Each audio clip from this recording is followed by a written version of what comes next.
అంటే ఈ కథకి ఆయనకున్న ఎమోషనల్ కనెక్టివిటీ ఏంటి సార్? జనరల్గా ఆయన ఆశావాది, అందరు జనం కలిసి ఉండాలి అనేది అన్నమాట. ప్రతి పాటలో మనిషి ఎదుగుదల గురించి మాత్రమే చెప్తారు. సో కంచె అనేది జనాల మధ్య అన్నం ముద్దలా ఉండే ఊరు మెతుకులు మెతుకులుగా విడిపోయింది. That is the one line to say కంచె. అందరం కలిసి ఉన్నాం.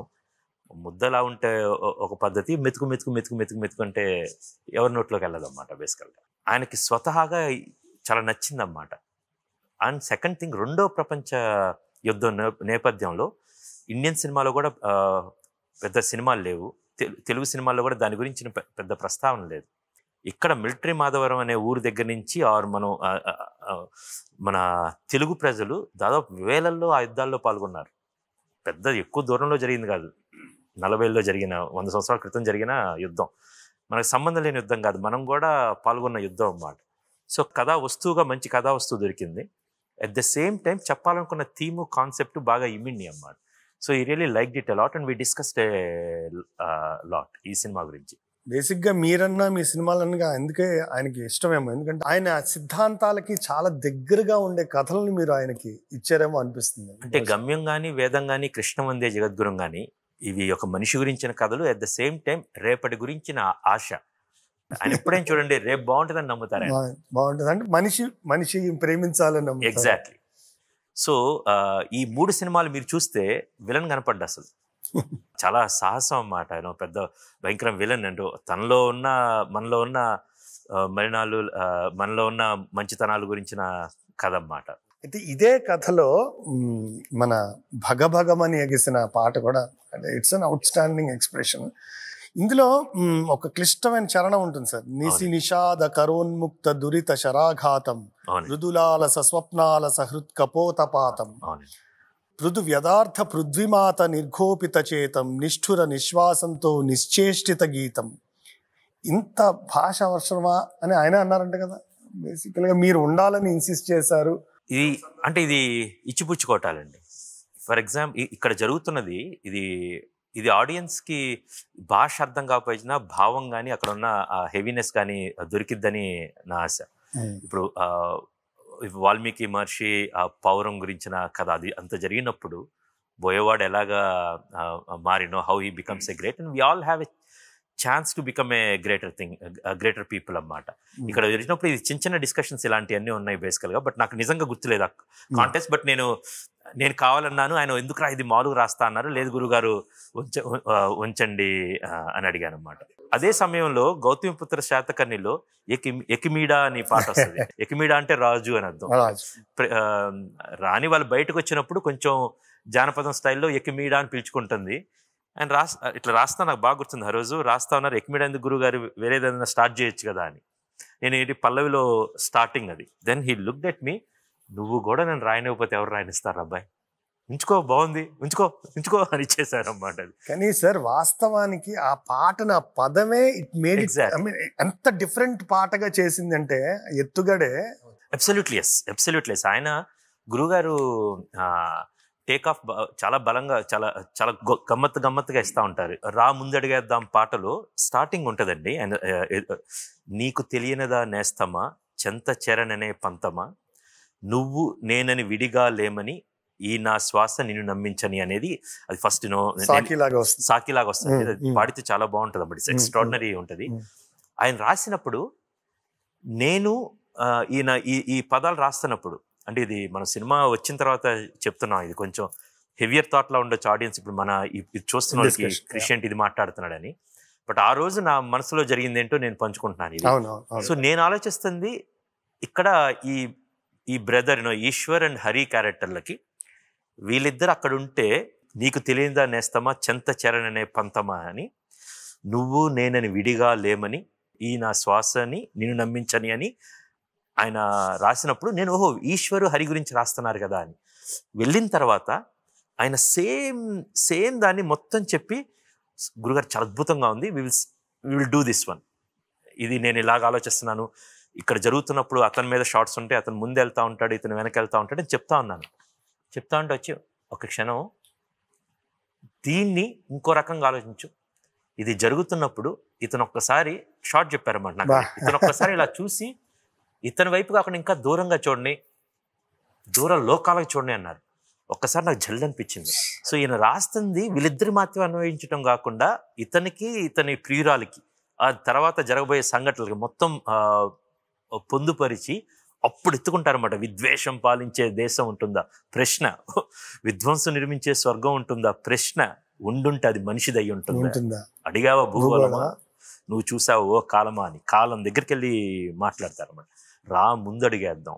ఆయన కంచె ఎందుకు నచ్చిందంటే ఈ లైను దాదాపు 100 సార్లు నాకు ఈ సినిమా జరుగుతున్నంత సేపు చెప్పుంటారు. వచ్చి మా టీం అందరికీ చెప్పుంటారు. ప్రతిసారి దీని గురించి మాట్లాడుతూ అంటాడు. యుద్ధం అంటే అర్థం ఇది కాండి. ఇందులోంచి ఇన్స్పిరేషన్, ఇందులోంచి నాకు తెలియని ఒక చిన్న సీడ్ నేను గౌతమిపుత్ర శాతకర్ణి తీయటానికి అందులో కాన్సెప్చువలైజ్ చేసుకోవడానికి. యుద్ధం చేద్దాం, ఎందుకంటే యుద్ధాలన్నీ ఆపే యుద్ధం చేద్దాం, సరిహద్దుల్ని చెరిపేసి యుద్ధం చేద్దాం.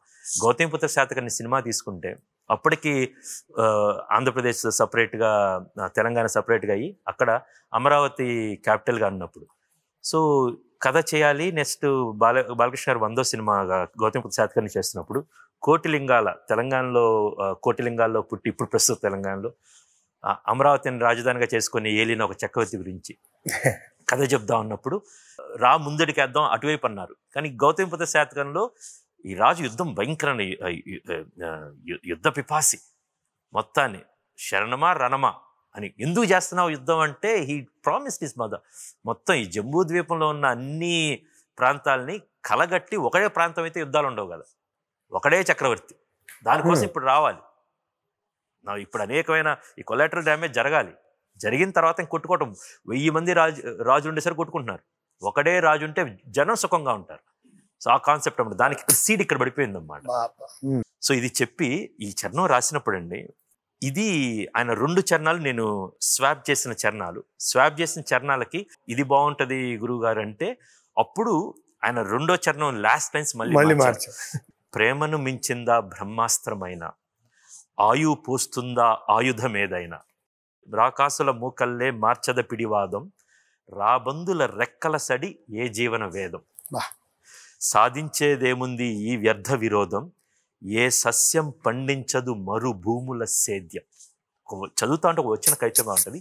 ఇక్కడ ఇది ఆయన సెకండ్గా రాసింది ఇప్పుడు అన్నమాట.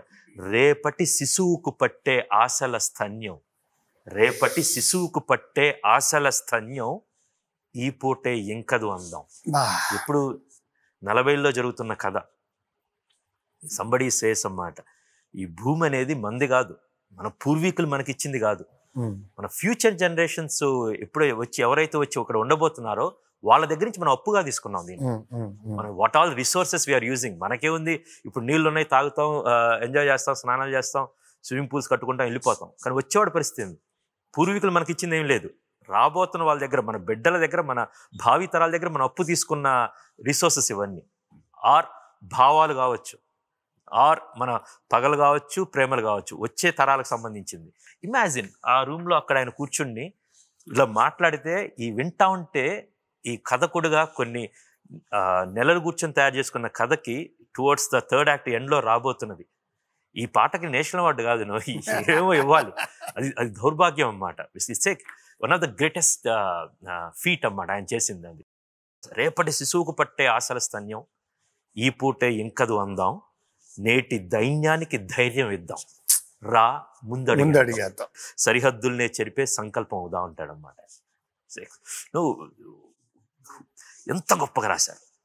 బేసికలీ ఒక మానవ జాతి మనుగడ ఎలా ఉండాలో చెప్తున్నారు ఆయన, మనిషి ఎలా ఉండాలో చెప్తున్నారు, మనం ఎలా ఉండాలో చెప్తున్నారు. ఇదంతా ఎందుకంటే రేపటి రాబోయే నీ బిడ్డల కోసం ఎలా ఉండాలో చెప్తున్నారు. And all hopes. అది ఒక రూమ్లో కూర్చొని కలం పట్టుకొని ఆ కాగితాలు పట్టుకొని ఎంత నలుగుంటారు ఆయనకన్నమాట. ఎన్ని రక్త బొట్లు అయితే ఈ పాట అయింది, ఎంత అయింది. దాని తర్వాత చరణం 2వది, అందరికీ సొంతం అందాల లోకం. ఇది అయిపోయిన తర్వాత I wanted will go explore అండి, then we come back and then I wanted different melody kind of thing. I asked Chirantan గారు to do another melodious kind of thing, then we will go into అందరికీ సొంతం అందాల లోకం, కొందరికే ఉందా పొందే అధికారం, మట్టితోటి చుట్టరికం మరిపించే వైరం, గుర్తిస్తుందా మనిషికి మనిషితోటి బంధం. పీస్ ఆఫ్ ల్యాండ్ కైండ్ అది అక్కడ కొట్టుకుంటుంది అనమాట. ఏ కళ్యాణం కోసం ఇంతటి కల్లోలం అని నీకు తెలియందా నేస్తమా, ఎవ్వరి క్షేమం కోసం ఈ మారణ హోమం అని. మళ్ళీ అది చిన్న చిన్న వస్తా లాస్ట్ 2 లైన్స్ అండి. ఖండాలుగా విడదీసే జెండాలన్నీ తల వంచే తలపే అవుదా ఉన్నారు. జస్ట్ ఇప్పుడు మనం పాకిస్తాన్ కొట్టుకుంటున్నాం. Why we are fighting? నేను పుట్టిన తర్వాత బేసికల్గా Pakistan is my enemy state or some other country is my enemy state. Okay, నేను ఒక క్యాస్ట్లో పుట్టుండొచ్చు, ఒక రిలిజియన్లో పుట్టుండొచ్చు బేసికలీ. బట్ మా తాతగారికి ఆ లాహోర్ కూడా ఆయన land.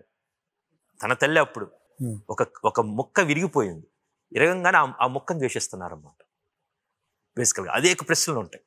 I'm not going deep into that, but generally మనమేనే కాదు అనేకమైన అన్నమాట. సో ఒక ఊరు గురించి ఊర్లోని ఇద్దరు వ్యక్తులు కదా, కొడవళ్ళు నాగళ్ళు చేసే పనంతా భూదేవి పూజే కదా, ఏ వేదమైనా ఎవడి స్వేదమైనా ఆ స్వామి సేవే కదా అని, కడుపార ఈ మన్ను కన్నోళ్ళ ఎంత కులమొచ్చి కాదంటదా అని అక్కడ ఫస్ట్లో రాసిన థింగ్. ఈ పంచక ఆ పంచక కంచెలు ఎన్నున్నా జరపాల ఈ జాతర. ఇది ఎక్కడో ఊరు ఏరయ్యింది అనే పాటలో రాసి ఆ ఊరు గురించి, ఆ మైక్రో దాంట్లో ఒక ఊర్లో కులం గురించి మాట్లాడు. ఇక్కడికి వచ్చేసరికి ఖండాలుగా విడదీసే జెండాలన్నీ తల వంచే తలపే అవుదాం. ఇక్కడి నుంచి అక్కడికి వారదన్నమాట. ఇది ఒక ఆ తలపే మన గెలుపుని అందాం, రా ముందడిగేద్దాం.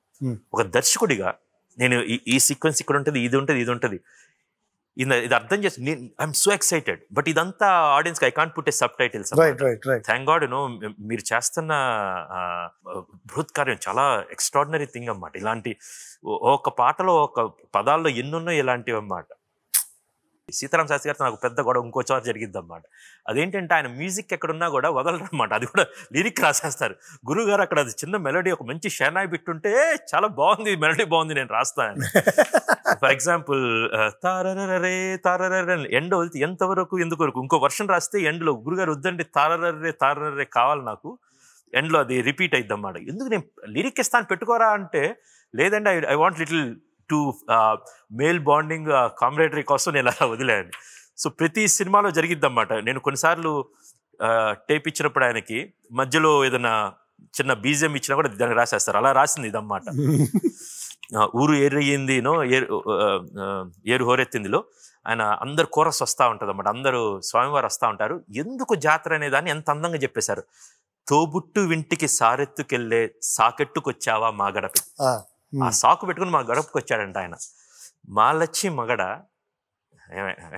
వెంకయ్య మాలచ్చి మగడ ఏమిచ్చి పంపాలా, నీవిచ్చిందేగా మాకున్నది. అందరు ఊర్లో తీసుకొచ్చి, అది ఎవరు, షీ ద రిచెస్ట్ మెన్. అక్కడ వచ్చి ఆ అమ్మాయిని తీసుకొని వస్తుంది అన్నమాట. ఆయన ఆ పాట రాసి అందులో వస్తా మాట్లాడతా, ఆ పంచకి కొడవళ్ళు నాగళ్ళు ఏం చేసినా సరే, కొడవళ్ళు చేసినా నాగళ్ళు చేసినా, అక్కడ ఏ కులం చేసినా, కులం అంటే ఉంది వృత్తి. మీది పాట కులం, నాది దర్శ కులం. ఎవరిది ఆ కులాలన్నీ అలాగ పుట్టినాయి. ఎవరు పని చేస్తుంటే ఆ కులాల్లో నుంచి పుట్టినాయి అన్నమాట. అక్కడ కొడవళ్ళు నాగళ్ళు ఏ వేదమైనా ఎవరి స్వేదమైనా, ఓకే వర్ణాలన్నిటిని చెప్పేశారు ఆయన. ఏ వేదమైనా ఎవరి స్వేదమైనా ఆ స్వామి సేవే కదా. వర్ణాలు, ఊళ్ళు, దేశాలు. So it's pinnacle of writing. అందులో ఒక పాటను పట్టుకొని, అది ఇప్పుడు గీతాంజలికి మనం నోబెల్ ప్రైజ్ వచ్చింది అంటారు అన్నమాట.